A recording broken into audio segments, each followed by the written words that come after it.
In this Excel video, I will show you how to use the substitute function in Microsoft Excel. You can use it to take existing text and substitute it with new text. Now you might be saying to yourself, I already know how to do that. Can't I just use find and replace? And in many cases, the answer is yes. You can go to the Home tab, here on the Home ribbon in the Editing group. There should be a magnifying glass or something like it, and you could go down here and click Replace. And here I could type in existing text, let's say the word synth-pop, and I could choose to replace it with, let's say, synth-pop. And then I could go ahead and click Replace All, and all instances in this spreadsheet of synth-pop have been changed and updated to have a hyphen in them. 32 replacements in total. I can click OK, close this, and you can see that it worked. So why don't I just do that in this case? There are times when find and replace isn't really what you want. You may want to just change the text in a specific range or in a specific cell. So for example, here at the left I have a list of synth-pop albums and other related genres.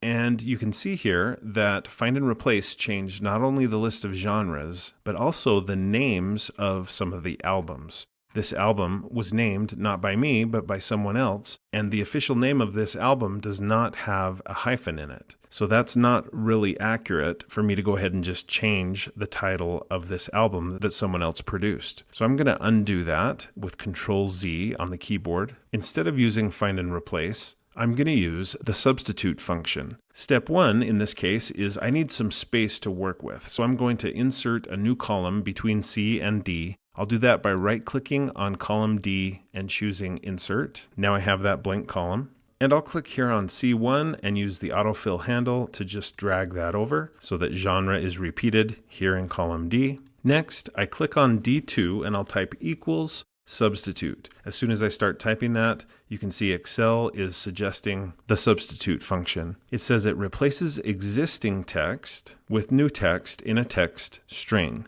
That's exactly what I want to do. So I could just continue typing the word substitute. It's kind of a long word though in this case, and I think I'll just double click here on substitute and it puts in that function for me along with a left parenthesis. And now Excel gives me a little pop-up that gives me hints about what Excel is expecting me to provide to it. It's expecting me to select some text, put a comma, and then type in the old text, the existing text, comma, and then new text. And then there's another optional thing here at the right. Let's talk about that later. But for now, I'm just going to click on C2, or I could type the cell reference C2. But either way, I'm showing Excel that this is where the text is. I'll type a comma. What is the old text? In quotation marks, I'm going to type synth-pop, close quote. I put in my comma. Now what's the new text? What do I want to change this word into? Again, it needs to be in quotation marks. I'll type in synth-pop,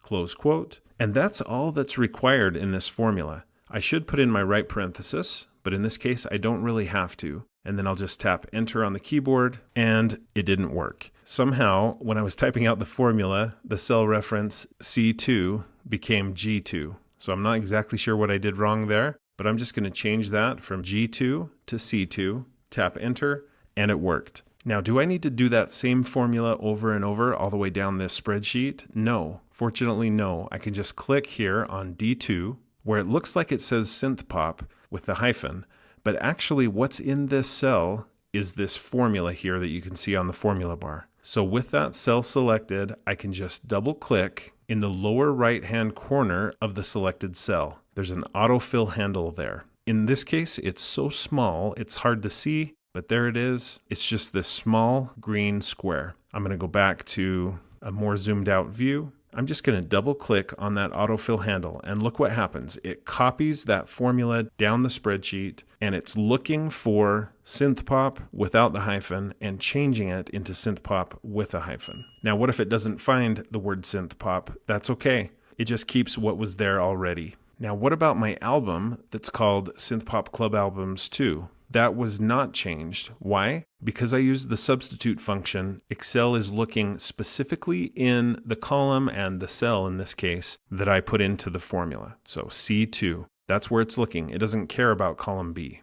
Now at this point, I'm tempted just to delete column C. I don't need both of these columns, so I could right-click on C and choose delete. But look what happens. It ruins column C. So I'm going to undo that. And what I'm going to do to fix this issue of the fact that this column now is full of not simply text, but of formulas that produce text. What I'm going to do to fix that is I'm going to click and drag to highlight the range that I would like to take from being a formula and turn it into simple text. So I've highlighted that range. Now I'll just copy it.